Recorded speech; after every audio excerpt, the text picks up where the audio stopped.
In the finale to my interview with CJ, we discussed a bit about what exactly is the Master Chief, and what does he represent, and how is it that the player is able to feel linked to a character who is essentially a blank slate, and how cinematics and how that whole visceral feel of the game really lends itself to making the player feel invested.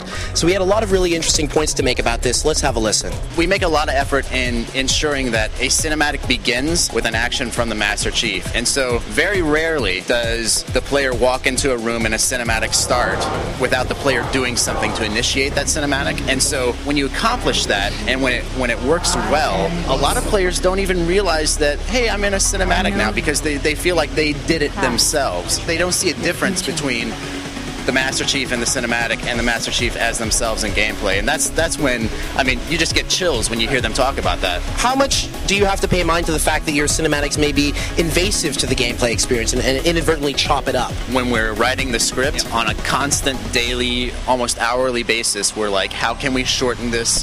What do we not need in this script? We transfer that right into the storyboard and the animatic process. Wow, this is clocking in at about 2 minutes. That's too long. We need to bump it down.